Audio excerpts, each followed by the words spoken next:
Hello and welcome, everyone. I am so glad it is Friday night, and you are listening to Paranormal Review Radio with your hosts, Anthony Agati in New York. And me, Luci Liebfried from Chicago. We are so happy that you're here with us tonight. Now, our chat room is up and running, so feel free to further discuss the topic or ask a question. You can also call in with your questions, too, 661-244-9831. Make sure you press the number 1 to get into the queue. Now, if you lose sound on your player, just refresh your page or log back in. Remember, Blog Talk gets a little wacky sometimes. Now, you can also send us an email at paranormalreviewradio@yahoo.com, and don't forget to check us out on our Facebook show page. Let's start the show. You know, just when you thought it was safe to come out of the bunker after the Mayan end of the world craze, there's a fresh wave of doomsday buzz over a purported 12th century prophecy suggesting that the next pope will be the last pope before the end of the world, or maybe just the end of the Catholic Church. St. Malachy's prophecy of the popes is an amazing 900-year-old visionary prediction that St. Malachy received while in Rome. His predictions have been praised by some and disputed by others regarding its credence and validity. All the while, the Catholic Church has neither denied nor claimed this prophecy to be true. In this prophecy, St. Malachy has laid out 111 popes leading to the last and final 112th pope, Petrus Romanus, who will be the false prophet and the leader of the downfall to humanity and the Church. Right now, the cardinals are meeting to vote on this 112th pope. Are we getting ready for the end? And if so, is it the end of the world or just the end of the Vatican? Cris Putnam has co-authored a book titled Petrus Romanus, The Final Pope is Here, along with Tom Horn, in which Cris and Tom have uncovered some of the most fascinating pieces to the prophecy puzzle that no one else has been able to before. Cris Putnam, who also runs the site logosapologia.org, believes that the fulfillment alone of these prophecies seem to defy coincidence and therefore supports that we take these prophecies seriously. St. Malachy's final words in his prophecy states, Peter the Roman, who will nourish the sheep in many tribulations, when they are finished, the city of 7 hills will be destroyed, and the dreadful judge will judge his people. The end. What does this all mean? What can we expect from these words in the coming month and year? Well, let's find out. Please help me in welcoming Cris Putnam to the show. Hello, Cris. How are you tonight? Hey, I'm doing great. It's great to be on the show with you. Hi, Cris. Welcome to the show. Hi, Luci. I have to start off by saying that your book, Petrus Romanus, The Final Pope is Here, this was an incredible book to read. I mean, it was fascinating. How did you and Tom come to write this book? Well, you know, Tom and I had kind of had a relationship through email, and he was linking to articles that I posted on my blog, and he had published a paper I'd actually written for a theology class on the subject of transhumanism, basically addressing some of the sort of the theology and some of the claims that people like Ray Kurzweil are making, considering that human beings are basically going to become gods through technology. And so Tom had been interested in that subject as well. So he published that paper in a book called Pandemonium's Engine. And then we were just, we both kind of follow biblical end-time prophecy. And, we're kind of from the school of thought that thinks that we're nearing the time of the end of that cycle that we see in the Bible. And, Tom had mentioned the prophecy of the popes in his book called Apollyon Rising. And, we got to talking about it, and the thing that was particularly perplexing to us is that, Pope Benedict was like 85, and, according to this prophecy that's, allegedly 900 years old, the next pope would be the last one, and nobody had really written about it in close to 10 years. One thing led to another. We decided to do some research, and the stuff that we started finding just kind of snowballed, and of course it turned into the book.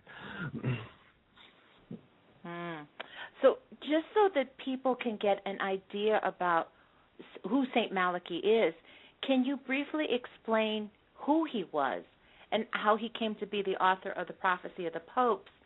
And just what exactly is the prophecy for the last pope? Sure. So Malachy Morgare was an Irish bishop. We're talking in the 12th century. Catholic Church is just coming out of what they really call the Dark Ages. Some scholars even call it the pornocracy, because the debauchery was just at an all-time peak. And I cover some of this in the book. There was a period of time between 800 to 1200 where, there was actually, bordellos within the Vatican. The papal office really became a political entity and lost a lot of its spiritual authority, that's for sure. So they're just coming out of this really dark period, and Malachy was known to be a reformer in Ireland, and he was trying to get the new diocese recognized by Rome, and so he makes this arduous journey, from Ireland to Rome. In the 12th century, that's a pretty rough trip. I think when he arrived in Rome and saw the luxury and the sort of accoutrements that the Pope enjoyed, he was probably kind of shocked. But the way the legend has it, he had an audience with the Pope, and I don't know that things exactly went the way he wanted them to, but when he left the city, he had a vision outside of Rome. They say Genicum Hill is one of the best recollections of it, that he had this vision of 112 popes, and so that would be spanning from 1139 to the next pope would have been Celestine. So from 1139, 112 popes into the future. So the form that this prophecy takes are these little Latin phrases that represent something about the Pope's pontificate, or perhaps describing some attribute or something about, a lot of times it was the coat of arms. It's called the heraldry, and in Europe, and especially in Roman Catholicism, your coat of arms was really important. And a lot of the little Latin phrases, the prophecies, describe something about the Pope's coat of arms. So you have this long string of Latin phrases, and then it comes to the last one, the 112th one, who will be this Pope that will be elected next week. Looks like Tuesday is the first day they're going to vote. But and you read that last prophecy in your intro there. It says, in the extreme persecution of the Holy Roman Church, there will sit Peter the Roman, that's Petrus Romanus in Latin, who will nourish the sheep in many tribulations. When they're finished, the city of seven hills will be destroyed, and the dreadful judge will judge his people. The end. Now, that's obviously very apocalyptic. And it's not vague. But, looking at some of the earlier ones, we'll get back to that in just a second, just to give your listeners who might not be familiar with this thing, the earlier prophecies are little short phrases, and some of them are, I think they're vague. I think a valid criticism of this prophecy is that for some of these things, it looks to me like you could just go hunting for something and find it, and that's, some people would make that argument, and you'll hear arguments from various scholars and some of the Jesuits who'll say that this prophecy is a forgery, and things like that, but it really doesn't explain some of the really accurate ones.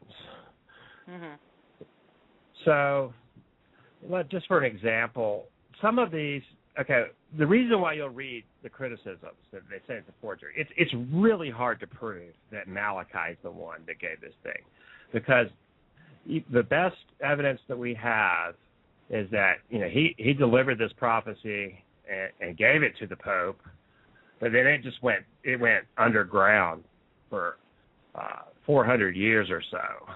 If he gave it in 1139, we don't really see it published until 1595.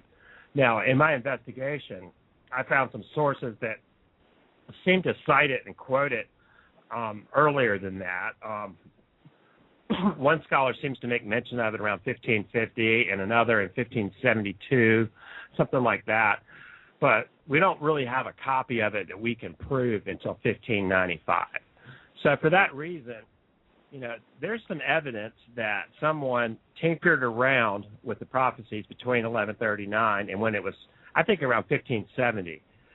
And this is why you'll hear arguments that it's a forgery. And, I just allow for those. I think that they probably have a good point.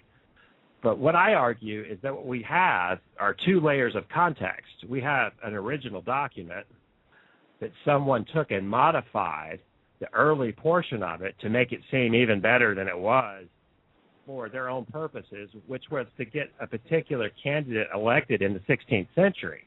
But what that doesn't explain is why it keeps going so far into the future. If someone was just manufacturing some propaganda to get a 16th century cardinal elected pope, they wouldn't really have any reason to make it go so far into the future.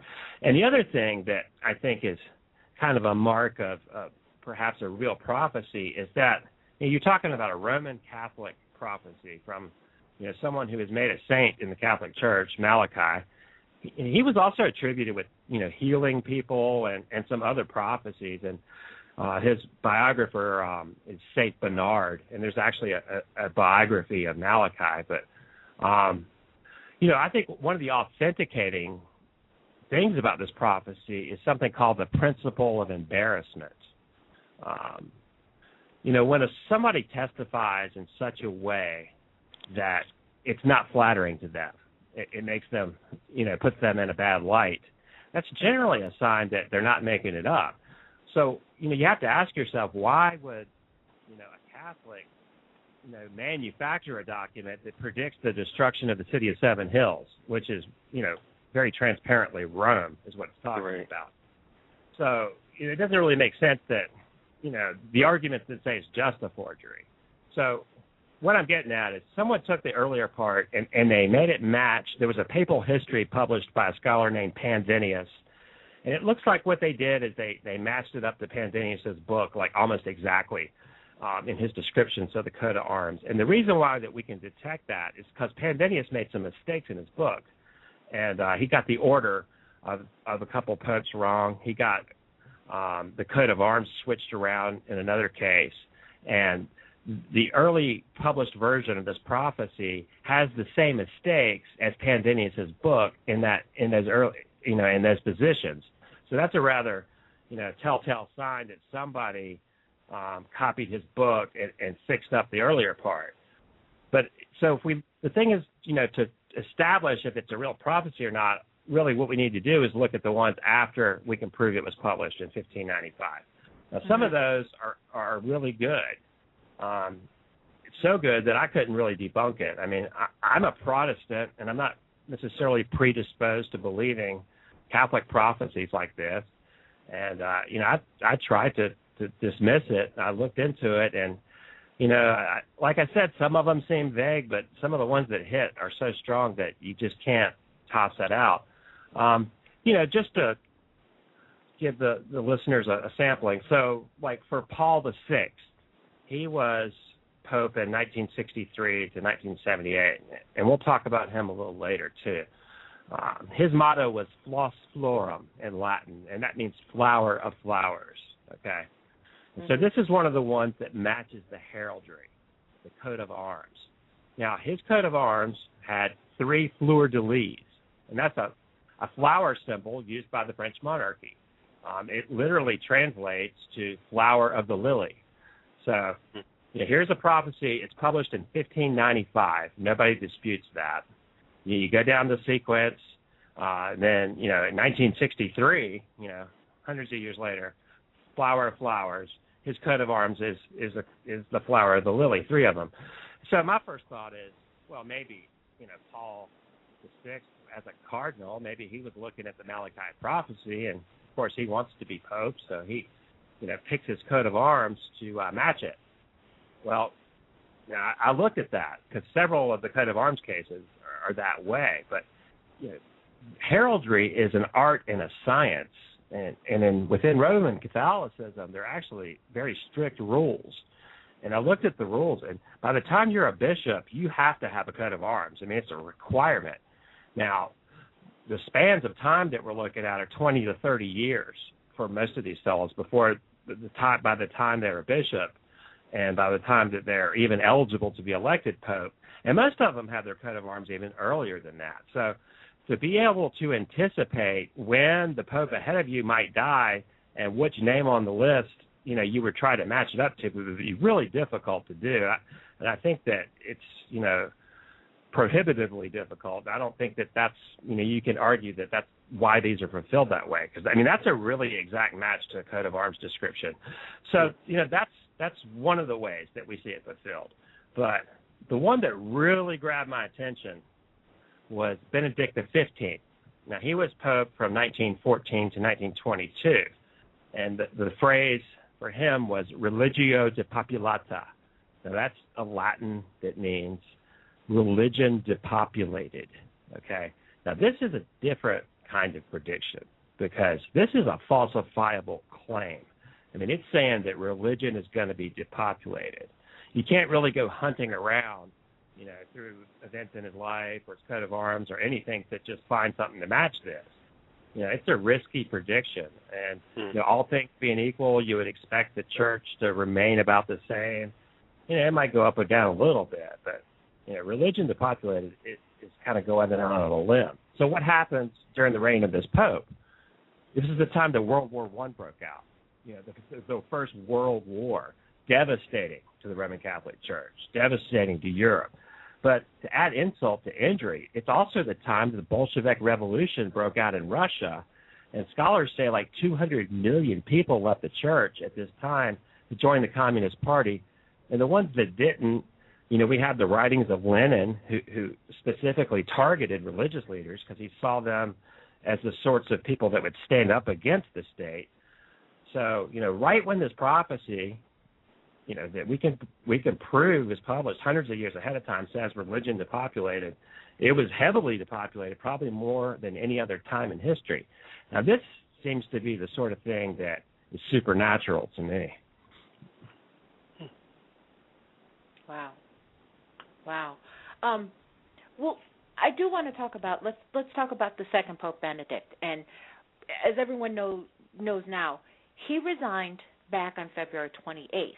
But you and Tom claimed that the resignation actually secretly happened back in either March or April of 2012. Now, was his resignation done by force from the Vatican to make way for Petrus Romanus, or was this caused when he got hurt on his trip to Mexico? There's a lot of speculation about is there another motive behind his resignation. There have been all kinds of articles out in the last few weeks, everything from gay sex scandals to, threats of him being arrested for the pedophile scandals. So a lot of things have popped up out of the woodwork. We actually wrote, one of the things that's made our book really sensational in the last few weeks is that we predicted he would step down in April of last year. Mm-hmm. And the reason that we saw that coming, it was kind of a speculation, but, in my research, I uncovered a book by a Jesuit priest that was published in 1951, copyright 1951, by René Thibault, who was a Belgian Jesuit university professor at the University of Namur in Belgium. Now, this was a really obscure book. It was only written in French, and I translated it. And the thing that was just, it just exploded out of the pages is that in 1950 or so, when he was writing this, he saw all this going down in the year 2012. He saw the final pope arriving. He said April of 2012. And he found encryption codes and anagrams, just some crazy calculations that he made from the Latin text. He would do things like go through these phrases that I was talking about, like flus florum, and just pick out the letters that represented Roman numerals and then make calculations with the Roman numerals. And like from 5 or 6 really fanciful kind of codes and calculations, he kept arriving at the year 2012. Now, of course, there was all this hysteria about 2012 anyway when our book came out last year. But, you have to ask yourself, what does a Jesuit priest writing in 1950, why is he thinking about 2012? I mean, obviously, nobody was talking about the Mayan calendar or any of that stuff in 1950. It wasn't on anyone's radar. So he must have really believed that. And so I put one of his calculations is really simple. It was based on, he just calculated the average papal reign, like how many years. So he allowed that the authentic portion of the prophecy that had not been modified, as per the argument I just gave, that someone had monkeyed around with the early portion. So he thought that the authentic portion began in the year 1572. So the unaltered portion started in 1572. And all he did was, he writing in 1950, he just calculated the average reign of a pope, just the number of popes into the number of years, and he came up with 11 years. So the average papal reign is 11 years. And there was 40 popes on the list from 1572 forward.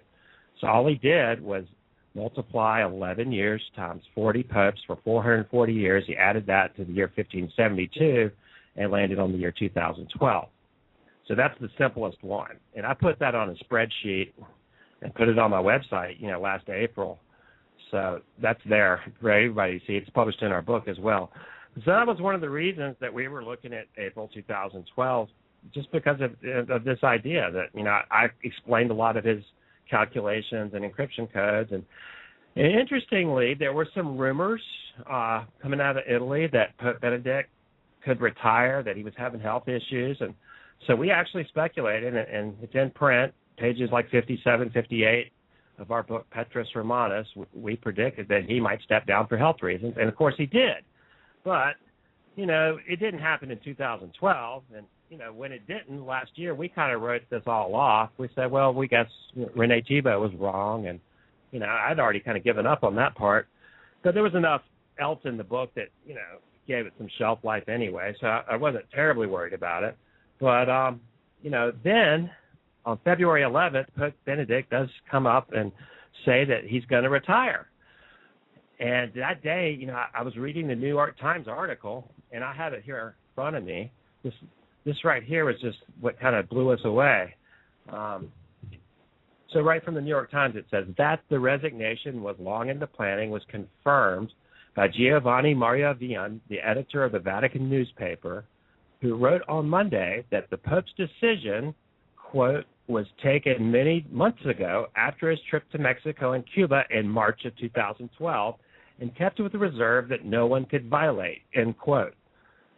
So quite literally, when he got back from his South American trip at the end of March of 2012, he actually made the decision and told the insiders that he was going to step down. So, this really kind of confirmed Rene Thibault's calculation in an amazing way, because, technically he made his decision and told his insiders there that he was stepping down right at the end of March, right exactly when this guy said it would in 1950. Now, that's pretty chilling. Chris, this may be a little bit more supernatural, my question here, but on the night of Pope Benedict's resignation, and I've heard many, many stories, and I've read many, many stories on this, there were two lightning strikes that hit the Vatican. And some are saying that this is a sign from God. Others are saying that it may just be a sign of something more supernatural in nature, I guess, maybe in recognition of the prophecy of the popes. I know you and Tom have a new book called Ex Vaticana coming out very soon, which I cannot wait, that may relate to this incident, and we'll get into that a little later in the show. But do you think there's something more than just coincidence to these lightning strikes? Yeah, I have to think so. I don't really believe in coincidence so much. I do think that there is a sovereign creator God that has his eyes on the world at all times, and just the timing of that, and the fact it was it made the media so clearly, and it was even caught. One of them was on film. Right. They have a video. It just seems to defy coincidence to me that it's like, here it is, pay attention. But besides the prophecy of the popes by St. Malachy, and also I believe that there's an alluded quatrain from Nostradamus. there's also the Jewish prophecy, the prophecy of Zohar, that I wanted to get your opinion on. But before I do that, I just wanted to state and quote it so that everybody's aware of the prophecy of Zohar. So this is what the prophecy of Zohar states, and I quote: "In the year 73, which translates to 2012-2013, the kings of the world will assemble in the great city of Rome, and the Holy One will shower on them fire and hail, meteoric stones, until they are all destroyed, with the exception of those who will not yet have arrived there. These will commence anew to make other wars. From that time the Messiah will begin to declare himself, and round him there will be gathered many nations and many hosts from the utmost ends of the earth." When Luci and I read this, and this is sort of our opinion, it can only be referring to what we're thinking of as what's happening right now, and the conclave gathering in Rome, and could be, and I may be stretching it a bit, the possibility of some terrorist attack that might happen. So my question to you is, one, do you believe this to be true? And two, if it is, here's what I'm sort of thinking in regards to this, that Pope Benedict resigned. We have Cardinal Bertrand, who is sort of like the acting pope right now, and who was Pope Benedict's right-hand man, from which I believe. And Cardinal Bertrand's real name is Petrus, or Peter, and he is from Rome. Yeah. Yeah. And is supposedly, responsible for undermining the Pope Benedict over the Vatican paper leaks, which I've read, which some claim him now to be the false prophet. Is he, in fact, fulfilling St. Malachy's prophecy as well? Well, he was probably our number one pick last year when the book came out, Tarcisio Pietro Bertoni, and he's from Romana, Italy. It's almost like a dead ringer. Right. Still, he's the Secretary of State. He's the second in charge. In fact, if Pope Benedict has really been as compromised as they're claiming all year, apparently, he smashed his head on that trip right before he retired, and they say that he had a battery and his pacemaker changed last year. So apparently, he hasn't really been hitting on all cylinders. So that would probably put Bertoni in charge, for most of the year anyway. So that is quite interesting. And he is one of the top candidates for the next pope. We kind of, the whole Vatican leaks scandal, where the Pope's butler was, feeding documents to an investigative journalist named Luci. Luci published a book in Italy called His Holiness, and it was really an expose of all kinds of skullduggery with the Vatican Bank, political payola to politicians, apparent connections to the Italian mafia, all sorts of stuff. And we don't really have an English translation of that book that I know of. It's only been released in Italy, but it was quite embarrassing to the Pope. But from what I have read in the media is that most people think that the main target of those leaked documents was Bertoni. It really looks like someone was trying to discredit him, maybe to ruin his chances to be the next Pope. But also, another thing that happened during last year was they brought in a whole bunch of new cardinals. Now, the way the rules work, you have to be under age, I think it's 80, to even vote in the conclave. Right. So it really looks, they got accused of, Bertoni got accused of stacking the deck, because the majority of these new cardinals that they swore in last year are Italians. And, of course, he's an Italian. Now, there's only one other really strong Italian candidate is Scola, Angela Scola. And I kind of take the Roman part, more seriously than the Peter part when it says Peter the Roman. The Peter part, I don't think it's necessary that he be named Peter. There are, a couple strong candidates named Peter.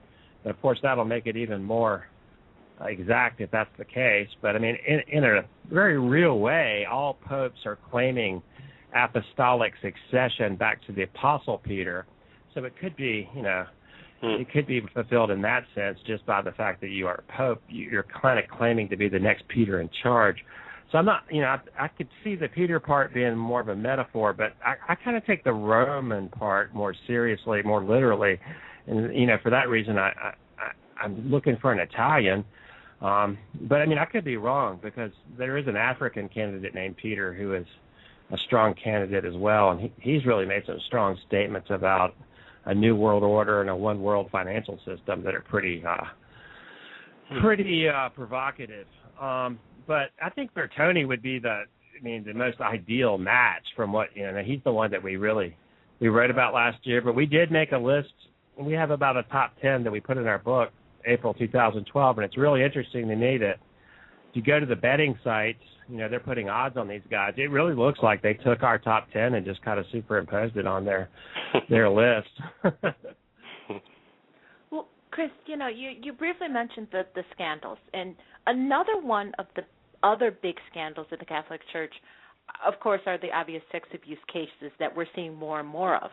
But there is something else, a satanic pedophile mission by the Church that goes all the way up to the Pope. Are you familiar with this accusation, and have you uncovered anything on this? Okay, yeah, I plan to talk about that because your show is, a good format to talk about this sort of thing, being that you're in a paranormal category. Because, some of the Catholics have accused Tom Horn and myself of, Catholic bashing or just kind of picking on Catholics or something by calling this last pope the false prophet and, pointing out some of the history behind the papacy that's not very flattering. Well, our best sources have been Catholics for this information. It's not like we're just going out of our way to pick on them. The person that talked about Vatican Satanism was a Jesuit, Malachy Martin, who, was an advisor to 3 popes.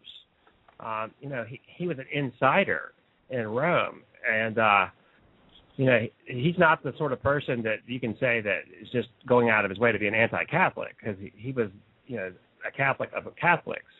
And in his book, The Keys of This Blood, which was actually about, the struggle for the world authority, and he really saw, this was, in the late 80s and early 90s, where there was still a global conflict between the Soviet Union and the United States and the Vatican, is the way he placed it. And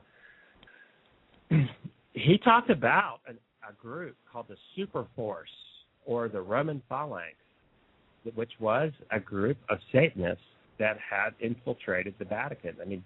Talking about priests who were, clandestinely worshiping Satan. Now, Pope Paul VI has been quoted as recognizing this, and he this is a quote from Pope Paul VI. He said, "The smoke of Satan has entered the sanctuary," and he was talking about an enthronement ceremony by Satanists, which happened in the Vatican and a parallel location in Charleston, South Carolina in 1963 when Pope Paul VI was inaugurated. Now, Martin really gave some detail of this in his book, Windswept House. And I'll just read a short quote from Windswept House. And the enthronement of the fallen archangel Lucifer was effected within the Roman Catholic citadel on June 29, 1963, a fitting date for the historic promise about to be fulfilled. As the principal agents of this ceremonial well knew, Satanist tradition had long predicted that the time of the prince would be ushered in at the moment a pope would take the name of the Apostle Paul, Pope Paul VI. That requirement, a signal that the availing time had begun, had been accomplished just 8 days before the election of the latest Peter in line, end quote. So, now you mentioned the pedophile scandal. Now, some of the details that Martin provides about this enthronement ceremony are probably too pornographic to even give on the podcast. But what the reason why they had parallel locations is that in the Charleston location, they had all the satanic paraphernalia. They had the goblets of blood. They had the altars. They had, the goats' heads. I mean, they had all the stuff that you couldn't show at the Rome location. So in Rome, as the Pope is being inaugurated, this group is there, meditating and, spiritually connected to this group in Charlotte. And they actually had a phone line between them, where they were communicating with each other, doing these rituals. Now, at the Charleston location, they were raping a young girl repeatedly. A whole series of these priests were.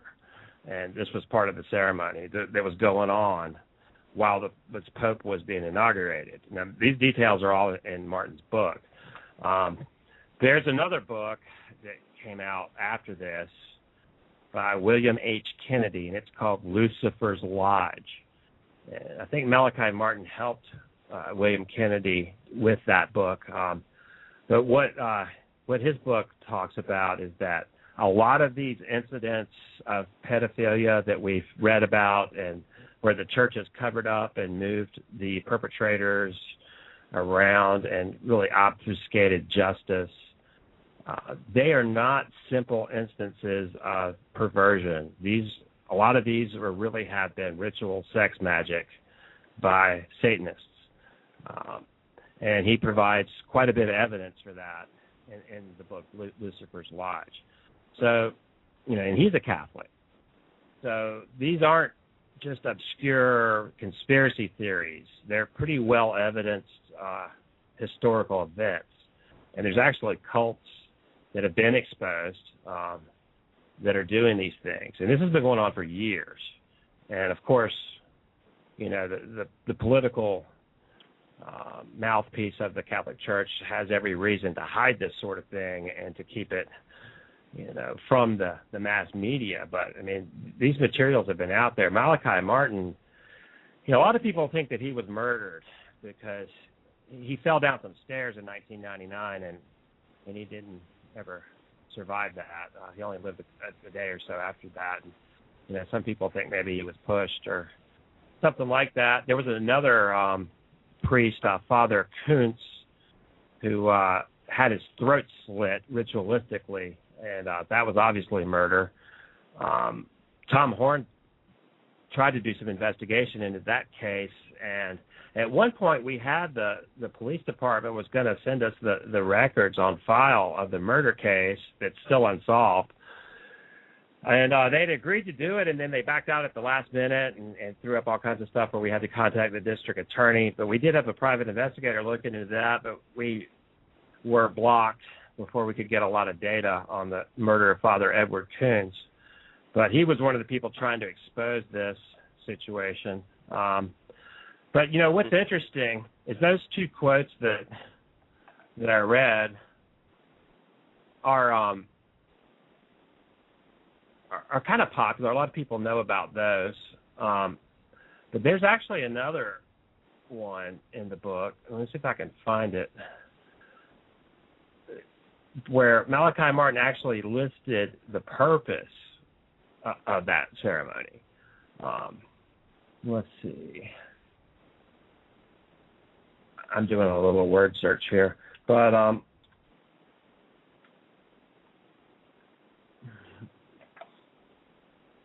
papacy itself. He actually said that the purpose of the enthronement ceremony, here it is, henceforth the life work of every member of the phalanx in the Roman citadel was to be focused on the transformation of the papacy itself. No longer was the Petrine office to be the instrument of the, quote, nameless weakling, end quote. Now that's referring to Jesus Christ. It was to be fashioned into a willing instrument of the prince, meaning Satan, and a living model for the new age of man. So that was Malachy Martin, a direct quote from his book, saying that the purpose of that ritual was the transformation of the papacy of itself into a willing instrument of the devil. Okay, so here we have a Jesuit priest, advisor to 3 popes, 3 PhDs, an exorcist, Malachy Martin, and he's telling us that there's a group of Satanists that have done this ritual back in the 1960s to transform the papacy into an instrument of the devil. So, I don't think that we're making a wild leap into the dark when we, put up the hypothesis that this final pope would be the false prophet. Right. Well, Cris, one of the most fascinating pieces that I've read both in the book and elsewhere has to do with the secrets of Fatima and Father Malachy Martin. And personally, I believe that the church is still hiding the real content of that last secret. And I believe it may have something to do with the downfall of the church and the Antichrist. So can you talk about this so that our listeners can understand what we're talking about? Well, I'm not a real believer in the Marian dogmas. My study of the New Testament tells me that Mary was a very special woman who was chosen by God to give birth to the Jewish Messiah. But, none of this stuff about her being a perpetual virgin is even coherent with the New Testament, because the New Testament is very clear that she, had other children with Joseph after Jesus was born, that Jesus had brothers and sisters. When the angel Gabriel announced to her that she was chosen for this, she said, "My Savior." And so this idea that she's some kind of sinless, immaculately conceived being herself, I think is really Roman Catholic mythology. So I don't really buy into the idea that Mary's spirit, this apparition, is really Mary. I kind of think it is a deceptive entity that's leading people astray myself. Because it seems to confirm the sorts of doctrines that the Catholic Church has perpetrated, but I don't see them in the Bible, and I tend to believe that they're false doctrines, which is why I'm a Protestant. But, what happened in Fatima? Now, if we go into this in our new book, Exo Vaticana, what went on in Fatima? This Marian apparition, I think one of the things that's incriminating to me is that it always chooses naive children, usually. And it's very similar to channeling. It's the same sort of thing that the New Age channelers do, or that spirit mediums do when they channel a ghost.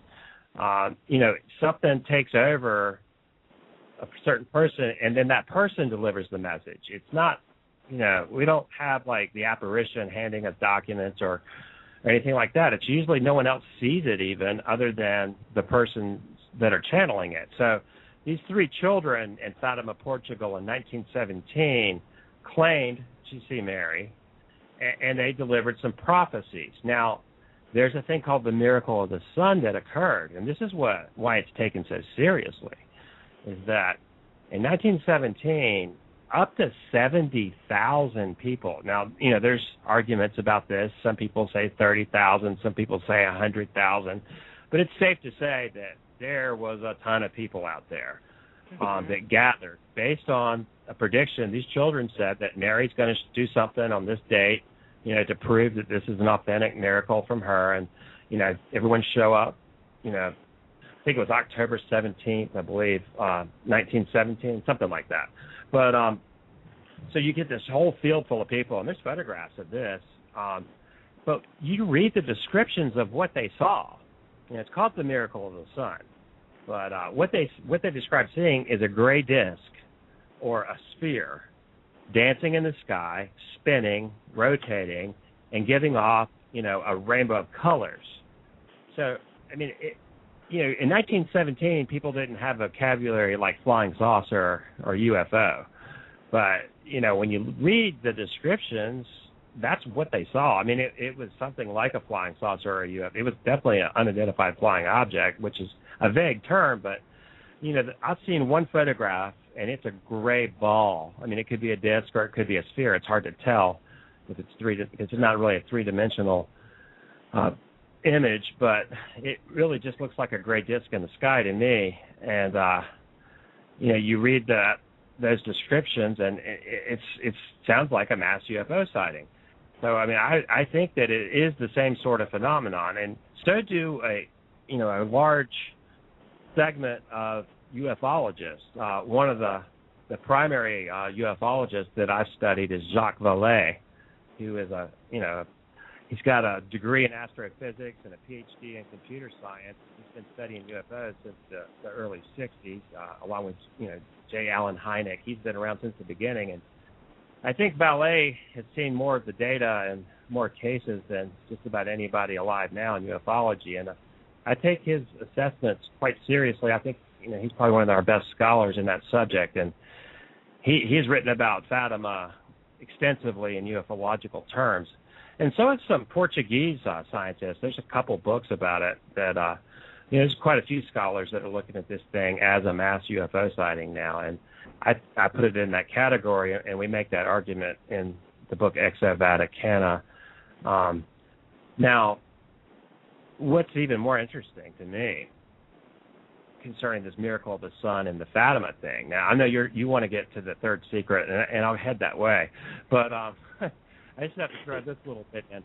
A lot of people don't know that in 1950, Pope Pius XII, he claimed to see the same phenomenon over the Vatican gardens in Rome. Now, what makes this really compelling to me, as someone who is an apologist and someone who is arguing some of these theological arguments with the Catholics about the Marian dogmas, he promulgated a new Marian dogma, a new thing that all Catholics are supposed to believe in 1950.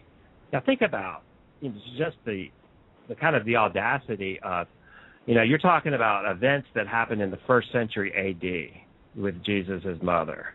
Now you're going to promulgate some new information in 1950 that everyone has to believe, almost 2,000 years later, with really very scant historical evidence. But what he said is that, now everyone has to believe that Mary didn't die, that she ascended to heaven, just like, the book of Acts says that Jesus did. Bodily ascends to heaven. This is called the Assumption of Mary. So, Mary flies up to heaven into the clouds, which, there's really nothing in the New Testament that would lead you to that conclusion. And the only, legends about that don't appear until 200 or 300 A.D., hundreds of years after the event. So there's really no good reason to think that happened other than it supports a lot of Catholic mythology. But so he's going to promulgate this doctrine. What inspired him to do that is that he saw an opaque sphere spinning around in the sky, throwing off rainbows of colors, and it flew around, in a pattern, and he thought that it was the same sort of thing that people described at Fatima, and that was his confirmation that he should promulgate this doctrine. So quite literally, we have UFOs inspiring new Catholic doctrines, which I find rather astounding. Well, Cris, you mentioned this before about Catholic bashing, and your book has been out for a while now. What has been the reaction to people towards your book? I'm sure you've gotten the folks that are negative. What do you say to the people that claim that you are Catholic bashing? Well, none of it is personal. It's not personal. I mean, there's a difference between criticizing people and criticizing ideas, okay? I studied theology in graduate school, and, I'm a Protestant, I'm a Baptist, and I have, really strong beliefs about Scripture, and I think that, I take it seriously, and, I see a lot of Catholic theology that doesn't agree with the book that they're supposed to base it on. And so I take issue with that, and, I argue against it. It's not personal. I think that there are Catholics that are Christians, but I often think it's in spite of their leadership. And I think, the sorts of things that we've been talking about tonight and the sorts of things that many of their own people have said support what I'm saying. Like I said, some of our best sources, for this kind of conspiratorial look are Catholics. Mm-hmm. Now, so we've looked at, you mentioned the third secret of Fatima, and that's one of the biggest conspiracy theories in Roman Catholicism. most Catholics think that the church is lying to them, that they're hiding the real secret. Now, like I said, I'm not a believer in the Marian dogmas, so even if they had the real one, I'm not sure if I would believe it or not. But apparently, it's not very flattering. Apparently, it's the whole thing is really. There's something fishy about it, no matter where it came from, because according to all the sources, the women that channeled the message said that it had to be read by 1960. And the Pope didn't do that. He hid it, and he didn't read it when it was supposed to be read. So apparently, it wasn't flattering.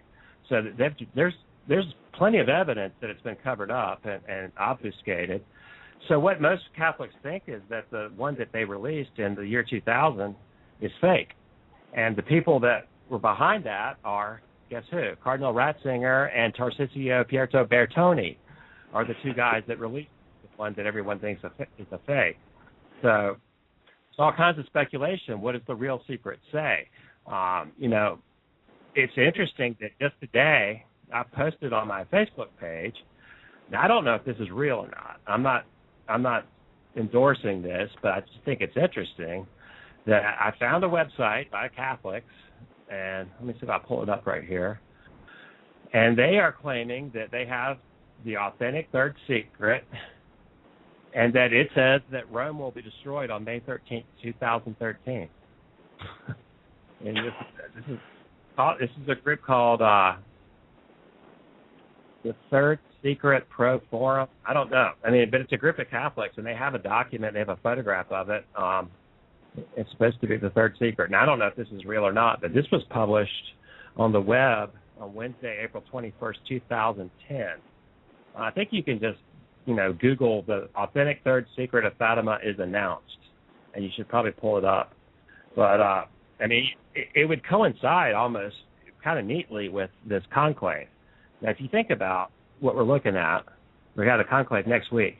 This was published in 2010 on the Internet, so, before they even had any idea that there would be a conclave.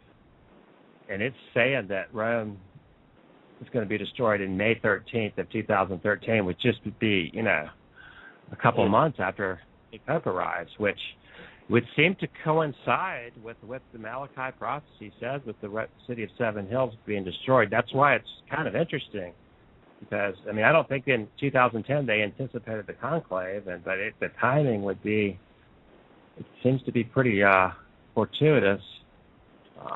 So I don't know if this is the actual third secret or not, but there is a group claiming that it's going to go down this year, but I'm not making that claim.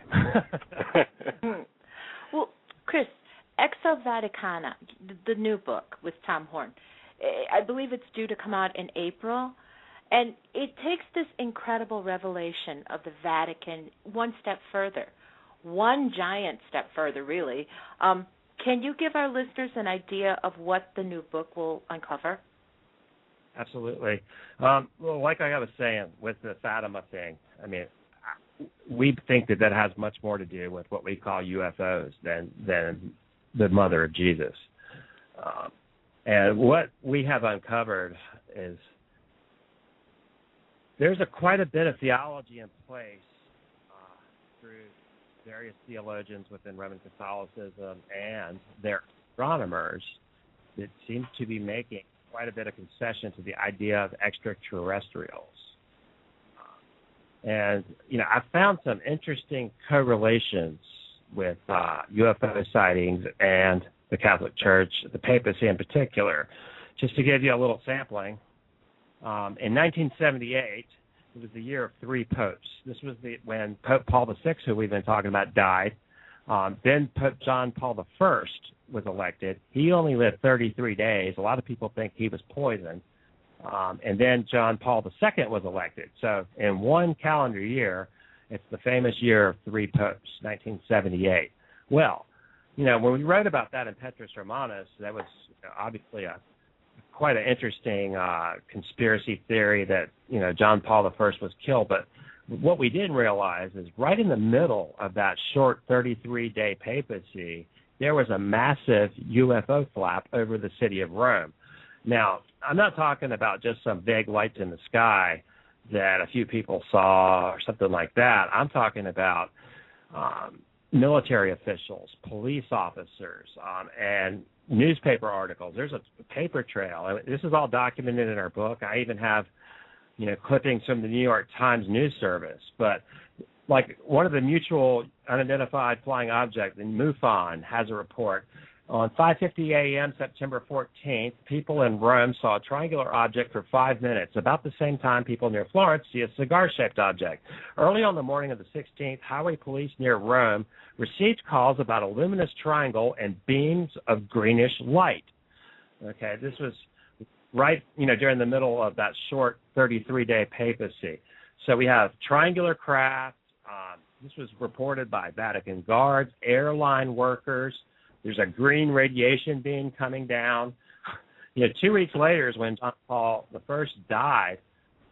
There's a New York Times article. It says UFOs light up Italy's skies. So dozens of people witnessed, even photographed, a donut-shaped craft emitting a beam of green light above Rome in 1978. According to the police department, they corroborated the UFO sighting. The police went outside and saw it too. And even really more disturbingly, 2 fishermen in a nearby village disappeared.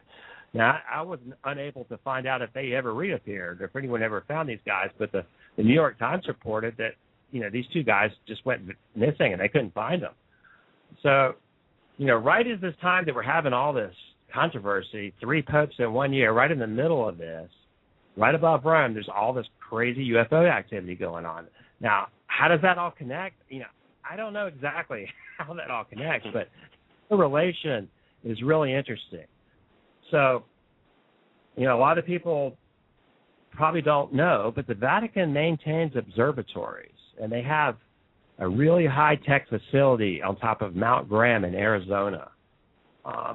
Now, up on top of Mount Graham, Tom Horn and myself actually toured that facility this summer. The most powerful telescope in the world is also up there, and it's just a few feet from the Vatican Advanced Technology Telescope. There's a radio telescope called the submillimeter, and then the large binocular telescope, which actually gets better images than the Hubble Space Telescope. Now, it's just now going online, and this is where it has an instrument on it called the Lucifer device. Now, there's a lot of people on the internet speculating about why is the Vatican on top of Mount Graham with a telescope named Lucifer? Well, it's really interesting. I think that it's hard to give the Vatican any credit for naming it that, because it looks like the Max Planck Institute and some of the Germans actually named this instrument Lucifer.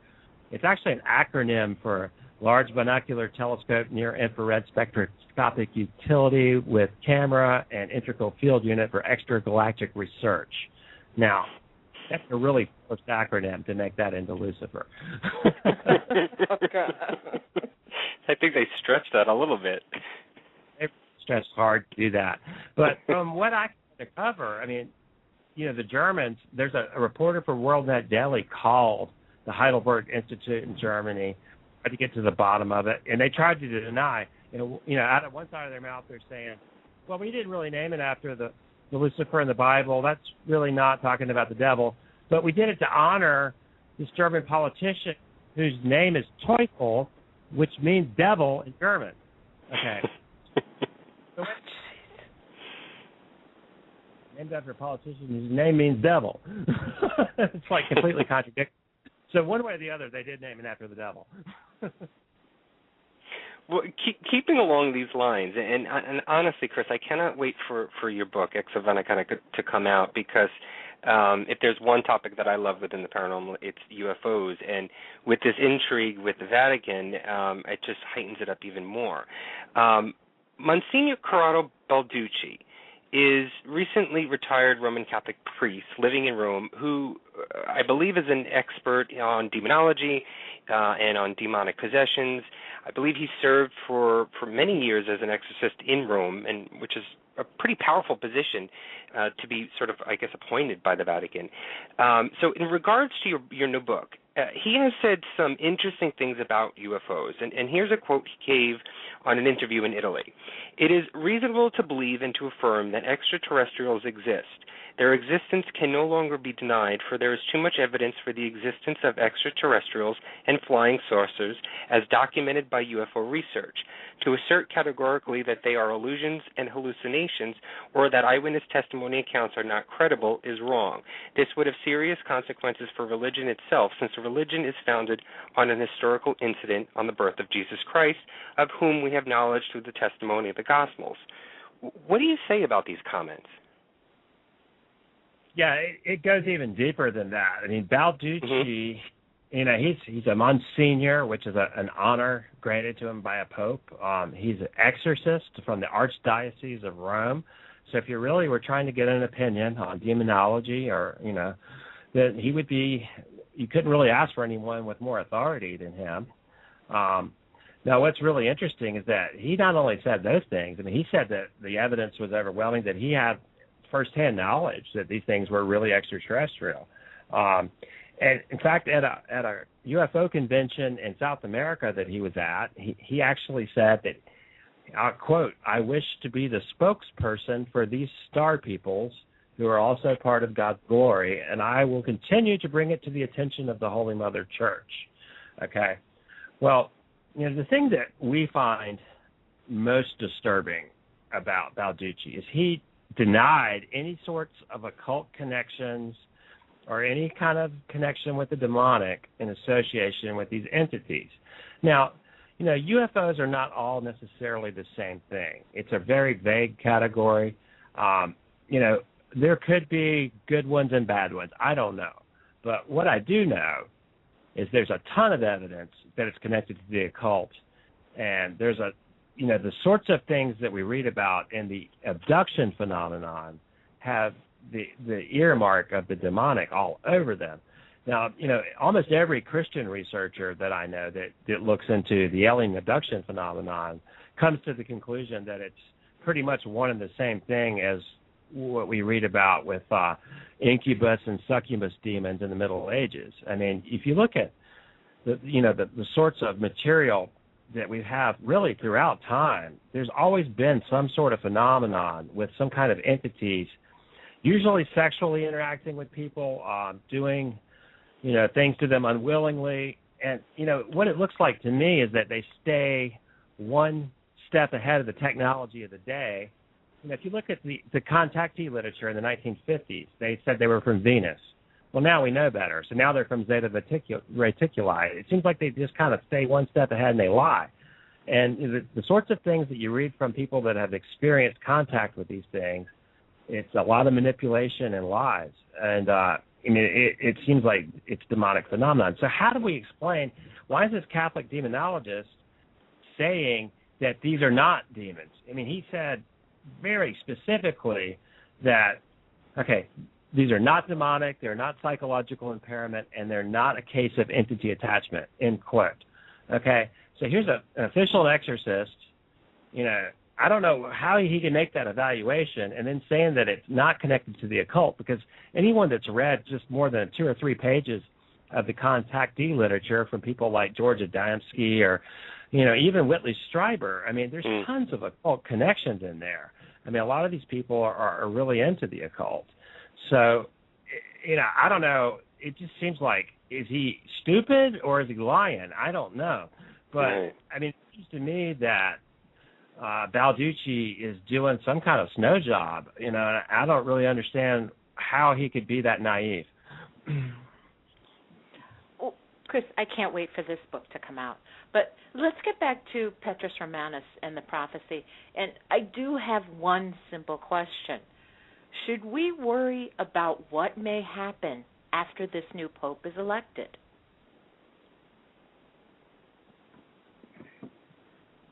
I think that depends on your perspective. What really has captured my interest from the get-go, and also my co-author Tom Horn, is that, we see that this prophecy of the popes, this apocalyptic ending of it, seems to parallel the biblical prophecies in the book of Revelation. Now, those are pretty fearsome, the events that they predict coming on the world. I mean, this destruction of the city of Seven Hills that's mentioned in the Malachy prophecy, and the same thing that's talking about in the Zohar, and the same sort of thing that, if that third secret thing that I just, was talking about, it's all talking about the judgment of Rome. In Revelation chapter 17, it talks about really what most people believe is an apostate religious system called Mystery Babylon, the Great Harlot. Now, a lot of people have concluded over the ages that this is the Roman Catholic Church. Now, I don't think that it's just that by any means. I think, having some training in biblical exegesis, I think that the argument that this is talking about the city of Rome is conclusive, and here's why. When you're trying to interpret the Bible, one of the first rule that they really teach you in hermeneutics is that you want to determine what the original author's intent was. If we believe that God inspired the original author, then his intention, what he meant in his context, should be our guide as to what a passage means. Now, in Revelation 17, John writes, here is a mind that hath wisdom. The 7 heads are 7 mountains on which the woman sitteth. Okay, so this is one aspect. He's saying the 7 heads of the 7-headed beast, this apocalyptic symbol, are 7 mountains on which the woman sitteth. So that's kind of a hint that the woman sits on 7 mountains. And, of course, Rome's the city of 7 hills. Even the Malachy prophecy says the city of 7 hills. Okay, but, maybe that's a little vague. Some people try to point out other cities that have 7 hills and whatnot. But here's what really I find conclusive is the final verse of chapter 17 says, the woman that you saw is that great city that has dominion over the kings of the earth. Okay, now, in the context that John was writing, in the 1st century A.D., when the book of Revelation is written, it was at the peak of the Roman Empire. Now, there's no other city that had dominion over the kings of the earth in his context. So when he wrote that, to my mind, there's just really no competition for the city of Rome. So I identify Mystery Babylon, the Great Harlot, as, being centered in Rome. And I think that argument is unassailable, if you're going to take the original context of the author as your guide. And that's the way I interpret that. So, that's where I see an intersection with the Malachy prophecy. It seems to be intersecting with what is predicted in the book of Revelation. And now, if that's the case, we're going to expect to see the end times that the Bible talks about. Now, I'm not a date setter. I don't claim to know when this is going to happen, and I don't claim to have any prophetic powers of my own. But I do believe that the Bible has a proven track record of prophecy, and I do believe it. And I do believe in Jesus Christ, and I believe He's returning. A lot of skeptics talk about the problem of evil. And they throw that up as an objection to Christianity. But the Bible has an answer to evil, and it's judgment. And the book of Revelation is scary.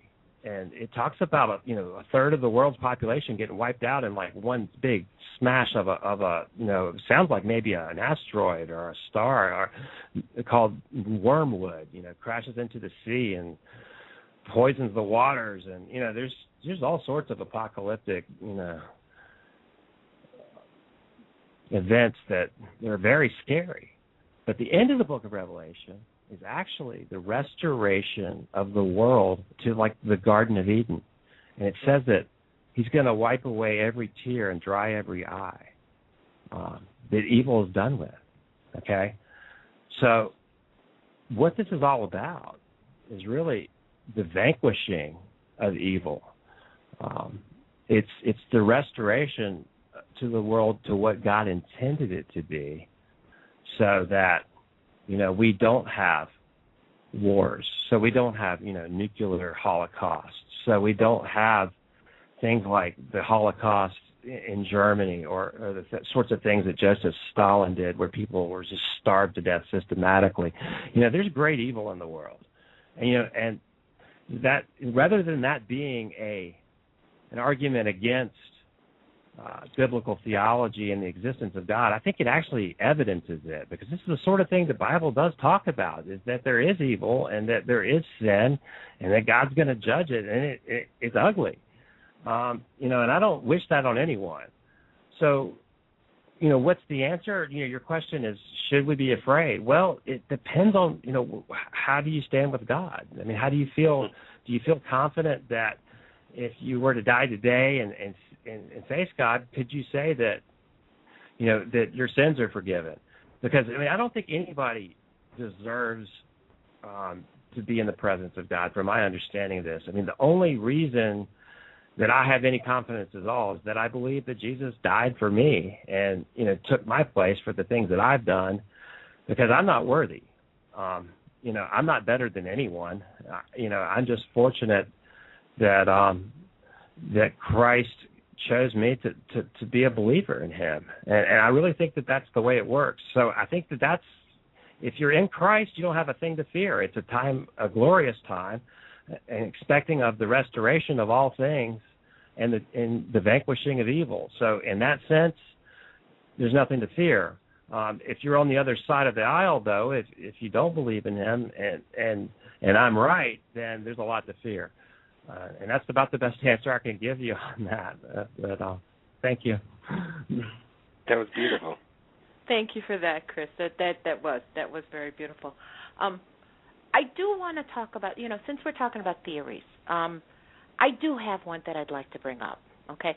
And it is a fact that there have been 12-year-old popes and 5-year-old archbishops, but there is a theory regarding a supposed female pope. And Pope Joan, as she is referred to, was a woman who disguised herself as a man in the 9th century to be pope and was discovered and was banished. Now, I've heard that there have been clues that this may have been true. Some have been indicated in statues and in art. And one papal throne that is in a museum has a decorative hole in the seat. Now, the theory is that this papal throne was created so that when the elected pope sat in the chair, a member of the Vatican would be able to, and forgive me for being blunt, reach under and, quote, test to see if he was a man. Now, is there any truth to this, and have you done any research about it?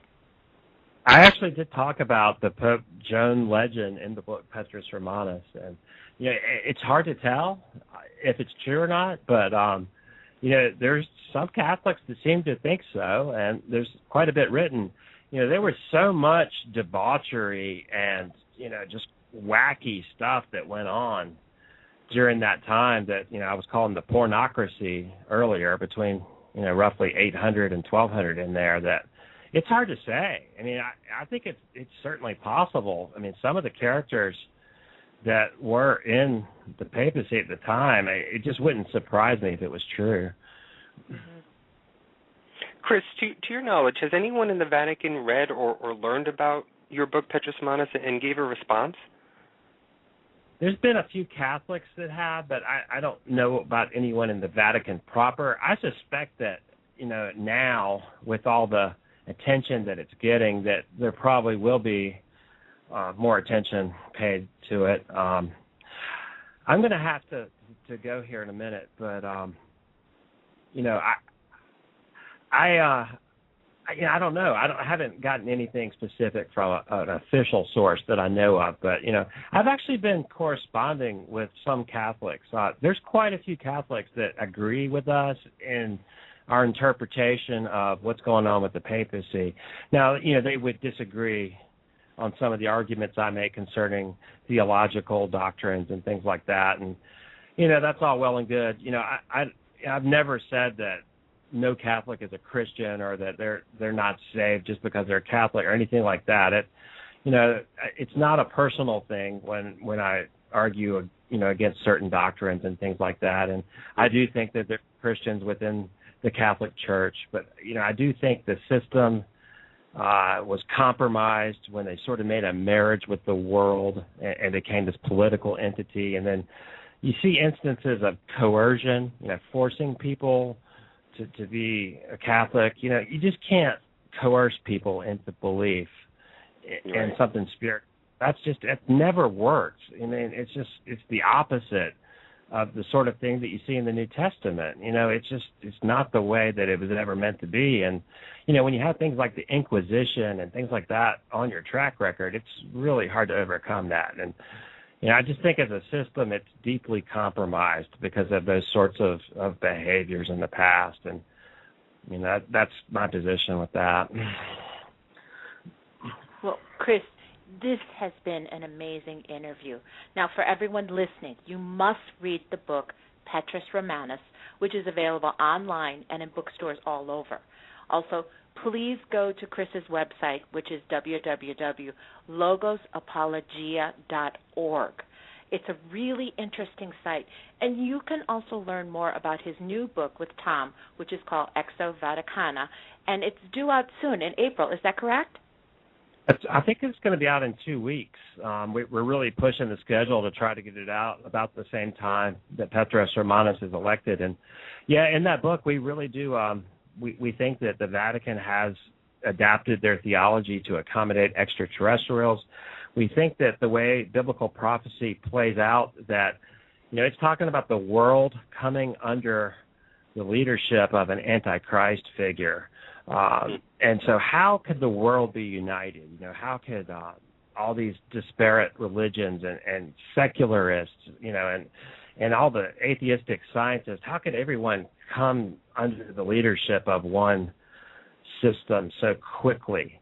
Well, I think there's only a few options for that, but it's going to have to be some sort of non-linear event, something that's unprecedented. Now, Ronald Reagan gave a speech at the United Nations in the 1980s where, he was talking about world wars and these sorts of things. And he said, I often wonder how quickly all our differences would be resolved if we were faced with a threat from outside of this world, an alien threat. This was Ronald Reagan saying that. And I think that point offers a lot of explanatory scope about what would unite the world in a hurry. And, when I look at the sorts of things that the Vatican's talking about, I look at this observatory facility up in Arizona, and they had an astrobiology conference at the Vatican in 2009. So the fact that they're deeply interested in this stuff is not a secret. In fact, just as a teaser for our book, Exo Vaticana, go to your favorite search engine and enter the words extraterrestrial and baptize and hit search.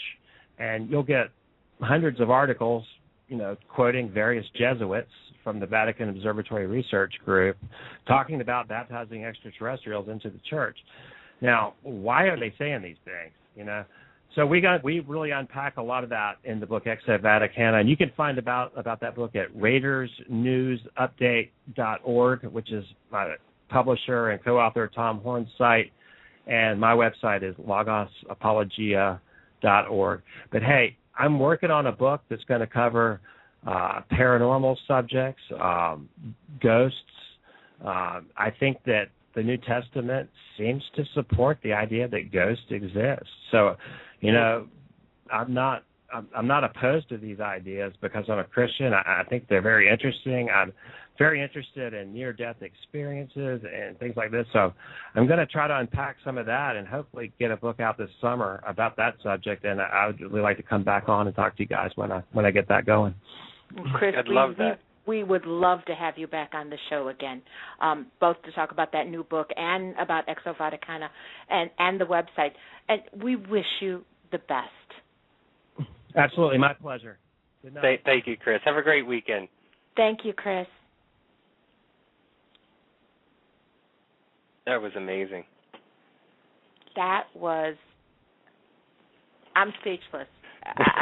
Truly, that was awesome. We could go on and on. There's so many different theories, and so many different stories about Petrus Romanus. And to be honest, I only went halfway through the book. Did you finish the complete book? I got 3/4 of the way through it. I'm still reading it. I mean, the first part of it was mainly Latin, a lot of Latin words. And most of the time when I was reading the book, it was, after coming home from work at around 8 or 9 o'clock at night, I'd have dinner and then just, go into the bedroom and read and then go to sleep. So it was hard to get through that first part of it. But once you get through that first part, you had to go through it because he had to give you the history. And obviously the history is pretty much Latin and everything within the Papal and the Vatican and the Bible. But once you get past that, he really starts to get into, hey and Tom, really start to get into the theories and about the prophecies of the Pope and St. Malachi. And it is just amazing. There were so many things that I had highlighted, and I read this on my Kindle, and I had highlighted it, and so I wouldn't forget it. And what I did was then I went back to the highlighted areas and went online and did some research, and that's what led me into all of the different Secrets of the Fatima and Father Malachi Martin. And then it led me into that question about the female Pope, Pope Joan, which was really interesting, and all that information on there. And within the enthronement and the satanic rituals that occurred long ago within the Vatican and within the papal history. So it's just amazing, and you don't hear these things because obviously it's not something that is easily brought up in the media, and obviously the Church and the Vatican are not going to comment about this, but it was just really, really interesting. And one of the things that I didn't read this in the book, and I believe he does talk about it, but I kind of found it out on my own as I was reading parts of the book, as well as getting into the Google search and all that stuff. And I can't find where it was. Where's my? Okay, it was about the Cardinal Bertone. Being the Peter the Roman, the Petrus Romanus. He is actually the acting Pope right now. Mm-hmm. He is the one that is in place because Pope Benedict has resigned, so he is the one that's in place right now. And the prophecy of Zohar, which is the Jewish prophecy, states all these bad things that are supposedly supposed to happen as this quote-unquote conclave gets together. So it was pretty chilling to come to this conclusion earlier this week when, and at that time we hadn't learned about the conclave, which is to begin on this coming Tuesday.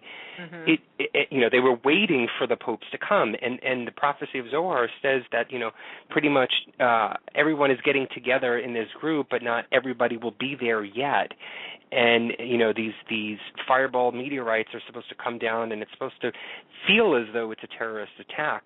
I just got a chilling vision that there could be something happening next week within the Vatican in Rome in regards to this meeting, and there possibly, I'll just say it. I don't think it is true, but just from the reading of it, could be a possibility of a terrorist attack, and that's what these quote-unquote fiery meteorites are talking about in the prophecy of Zohar.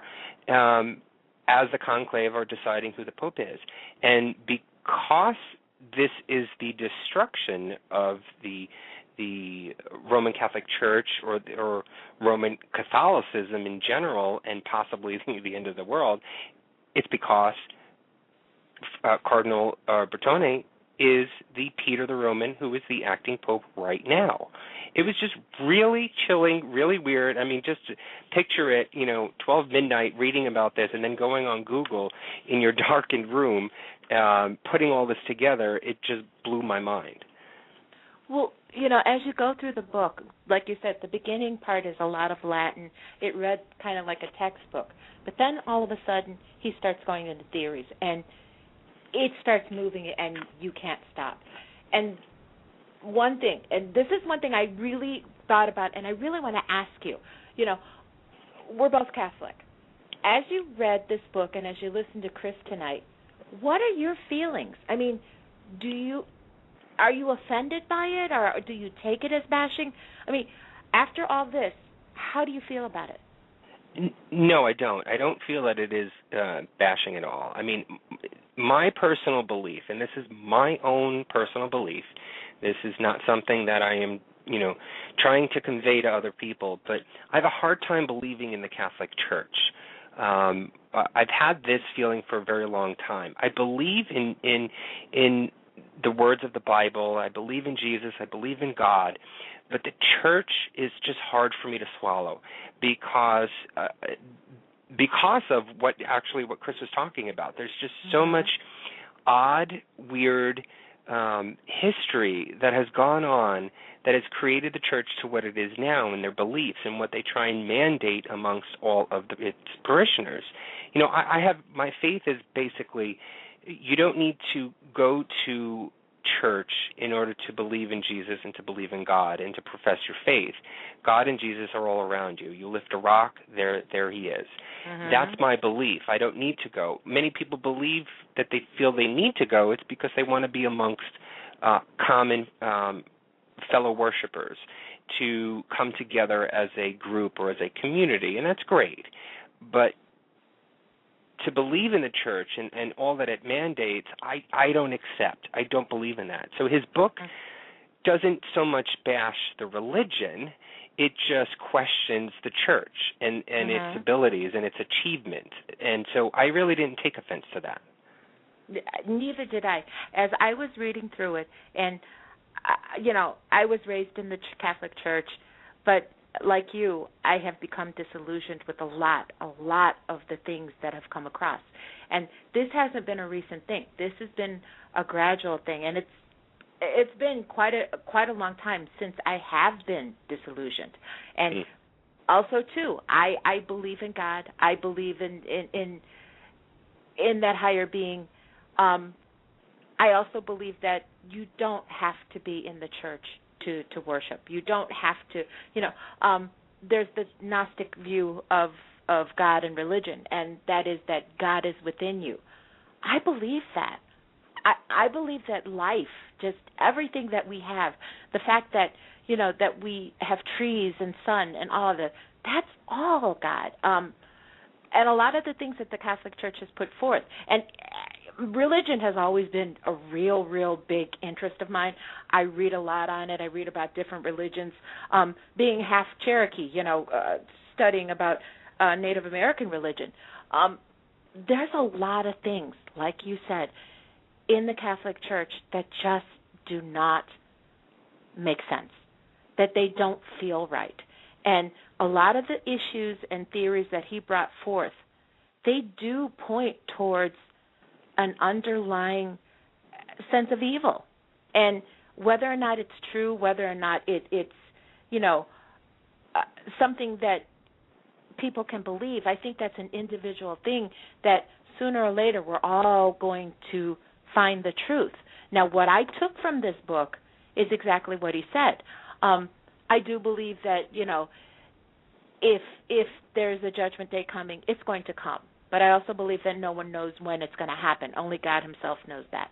But I do believe that I really liked what he said about the banishment of evil. And I think that's what needs to happen.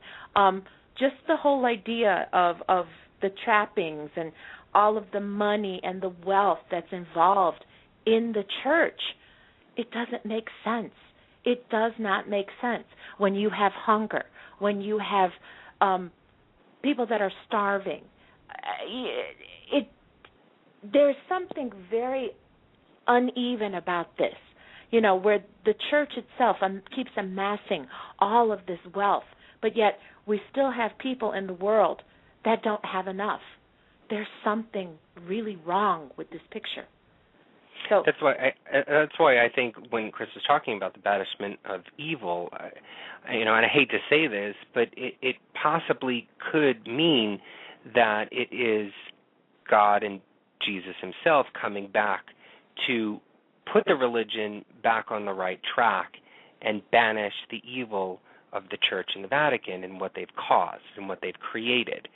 Now, I probably will get, bashing for what I just said, but it's my belief. I really do think that may be what it is. I don't think it may be the end of the world. I don't think it's the end of humanity. I think it's weeding out and ruling out all of the evil that is within the religion, within who, we talk just before, and you've seen it about probably a million times on the news lately about the sex abuse cases.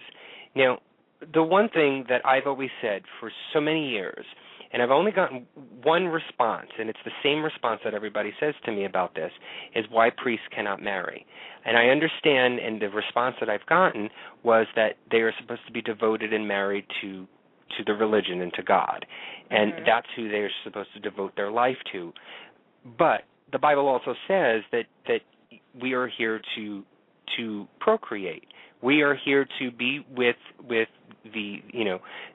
opposite sex and to marry and to procreate. Now, that's a whole there's a whole other issue with that too. With gay marriages and everything else that I believe in. But I don't understand why they cannot marry. And I think what's happening is because of that, it's creating these other issues. And there are men who feel as though that it's sort of a safe haven to become a priest and to be able to do what they do and get away with it. Another instance is right now, everybody's going through Lent, right? Mm-hmm. Every Friday, you're not supposed to have meat. You're only supposed to have fish or vegetables or whatever it is. That's something that's been mandated by the church. That's something that's been drilled upon its parishioners for years and years. It is not within the Bible. The Bible teaches you to or suggests that you respect what has happened in the desert, not to physically do it yourself. The church says you need to understand what happened, and so you need to not eat meat on Fridays. Now, I've heard many, many priests who have said that, that mandate is really not good. It's really not something that people should take heed to or whatever.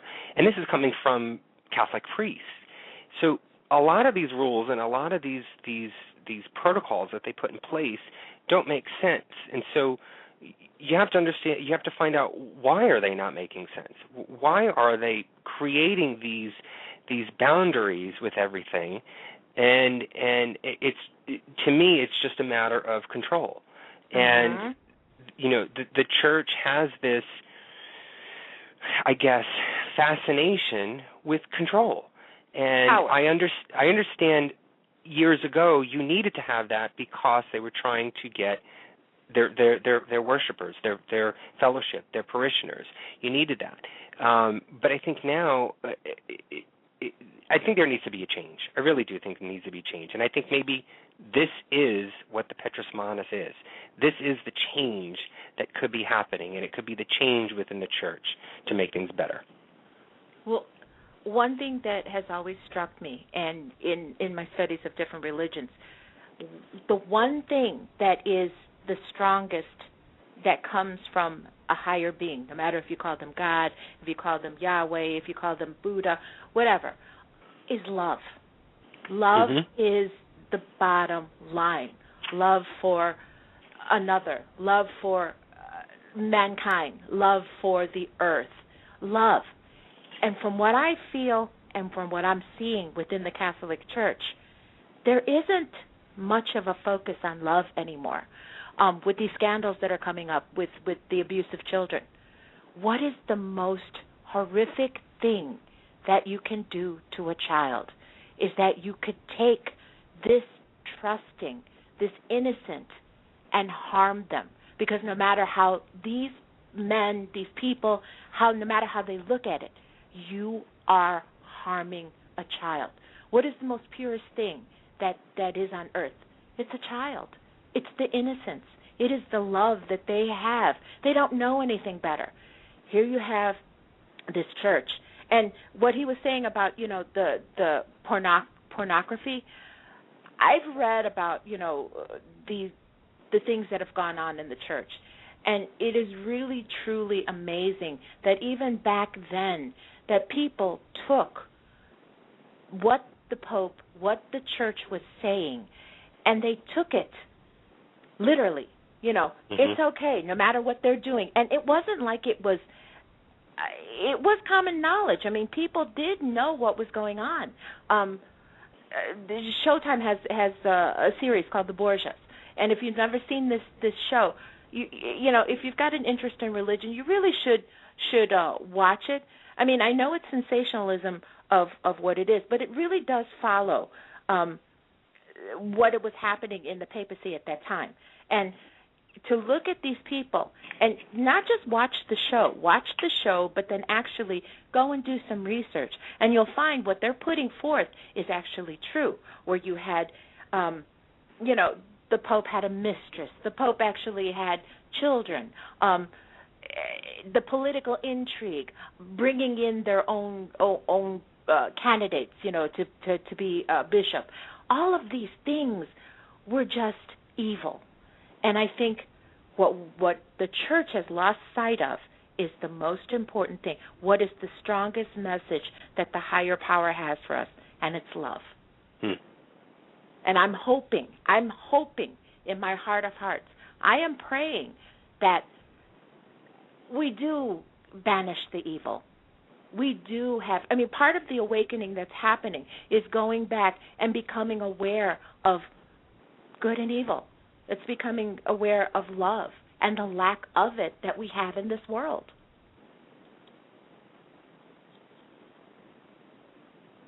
I can't react to that. You've said it all.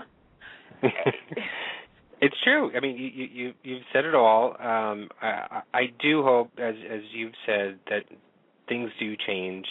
Maybe, like we said, maybe this Petrus Romanus, this whole prophecy of the Pope, maybe it is something that will change the Catholic Church to where it should have been, to where it was envisioned in 1 AD, by Jesus and by God. Maybe that is where we will be getting to in the next couple of months. Maybe that is what the quote-unquote end of the world is. And in Revelation 17, it's the wiping out of the evil, but it's also meaning that there will be good on the other side, that there will be a life without war, a life without evil. And it could be that this may be the change. Well, I hope so. And one thing I do want to get across to people, I don't think this is something to fear, because Cris did touch on it, that, if you're right with God or whatever higher power that you have, if you're right with them, everything's going to be fine. And that's what it boils down to. It boils down to what's in your heart. And we've talked about it with paranormal investigating. We talked about it when we talked about demonology. It all boils down to what is in your heart. And if your heart is pure, if your heart is full of good, then you have nothing to fear. You really don't. Honestly, I can honestly say that in my life, I really don't fear anything. I really don't. I am looking forward to reading the next book, the Exo Vaticana, with the connection between the UFOs and the church. Why are we seeing so much more? Why is the activity happening? Is there really a connection between the UFOs? And while he was talking, the main thing that popped into my head was thinking about, ancient aliens and seeing all of these paintings and wall carvings and everything through history that points towards extraterrestrials coming here and making contact. The miracle of the sun. It makes perfect sense. If you have an open mind, if you look at what you've learned so far, what we know so far, that makes sense. Right. I believe it. I really do believe it. And there's so many things that point towards the possibility that the UFOs, the extraterrestrials, it may just sound so odd to say that out loud, that there could be the possibility of a connection. And what if it is? What if there is? And the belief that there could be this higher power and the higher power relates to the extraterrestrials, the aliens, the out of this world, that is what it has been all along. Mm-hmm. And the only way that we as human beings could accept it or even get our heads around it was to put it into context of a UFO, or to put it in the context of a god. Look at right. the Egyptians. Look at all of these ancient cultures. The Virmana in India. All of these things, the people had to equate them to gods in order to get the masses to grasp what's happening. Let's say that for some reason, let's say that it's for real, that they are from a different planet. Well, you couldn't go to the masses and say, okay, here comes the little green men. It's all kind of fallen into place, and it's kind of making sense. And not to say that I'm totally convinced, but I think there's a really strong argument for that theory. We shall see. It is coming down to the wire, so I think everybody should start rethinking, how they act, how they think, how they treat others, and we will probably see something in the very near future. I have a feeling, I've heard a lot of people talking about that there's this feeling of change in the air, that there's something imminent, that, some people sort of connotate it to being negative, but it with all of them resonates this feeling of something big happening, this big change. We've been saying that maybe for about 6 months now. Most of it had to do with the whole 2012 apocalypse, Mayan theory. But I think when we started to talk about that whole 2012 thing, it wasn't a matter of the ending of the world. It was a matter of shifting your awareness. And I think the shifting of the awareness meant that you needed to realize what was going on within you and within your environment to be able to accept the changes that are going to be happening. And I think that's what we're seeing. I think that's what we're going to be seeing now. Well, I've said it before, and I'll say it again. I really do think that this is an exciting time. I know there's probably could be some tough times ahead, and if you follow the Book of Revelations, I mean, it's very possible that we're already in the tribulation. There's different theories. I guess I want people not to discount everything. Just because you're Catholic, just because you're Jewish, just because you're Christian, does not mean that you can't listen to what someone else is saying. And if you keep an open mind, and most importantly, an open heart, I think that we'll be fine. And like Cris said, the ones that are on the wrong side, the ones that still hang on to this belief of, the material things, they got it all wrong. They really do. I think that's it. I think we'll just let everybody who's listening think about what we talked about tonight and what Cris has said, and hopefully maybe that inspired you guys to go out and research more, maybe read his book, Petrus Romanus, The Final Pope is Here.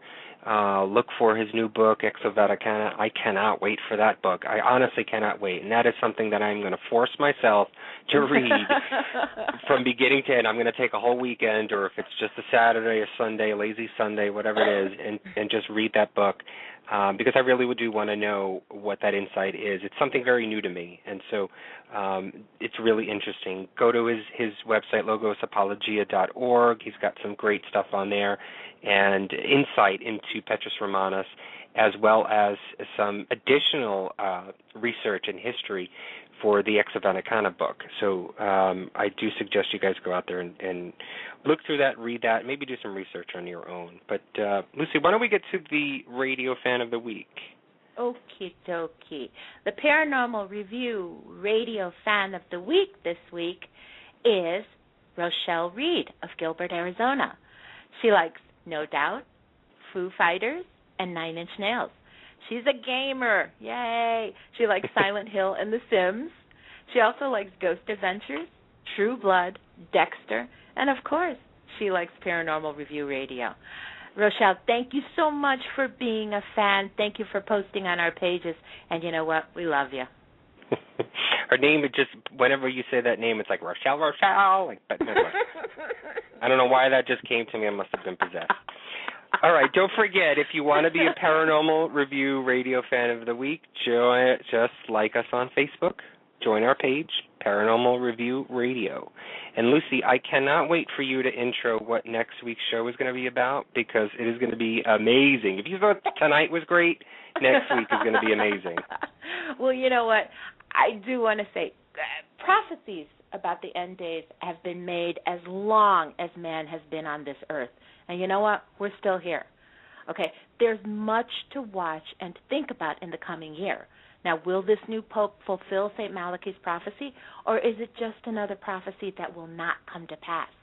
Whether you believe it or not, what happens next will be very, very interesting. And it could very well affect the future of mankind if it's true.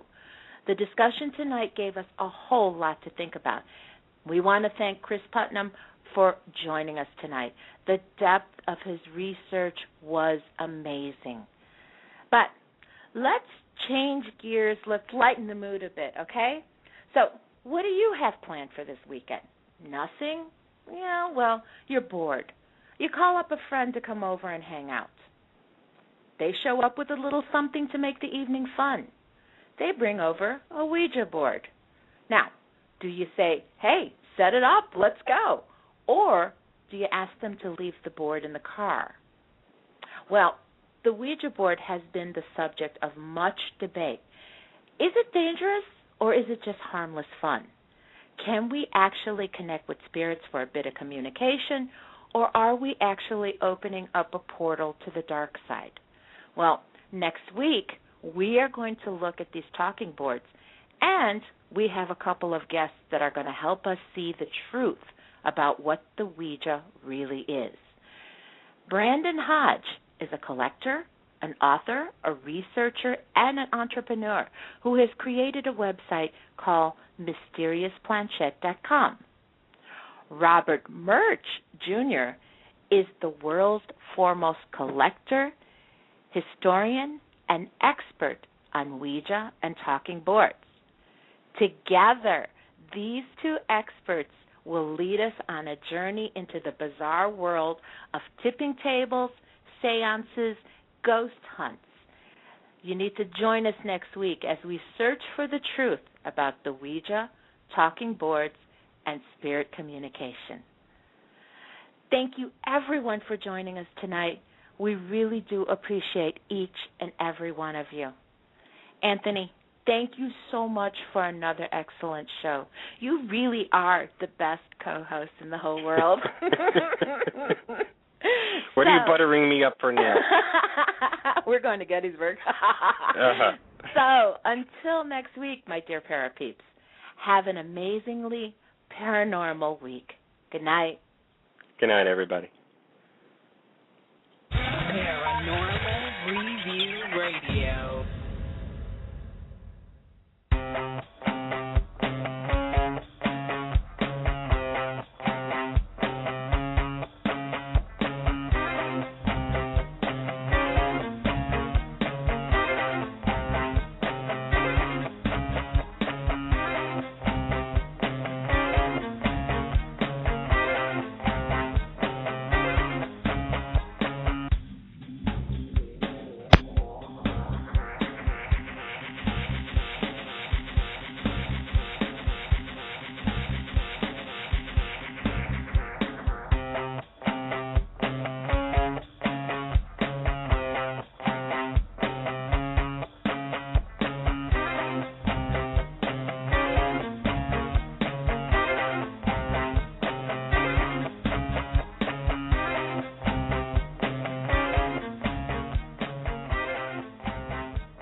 Paranormal Review Radio.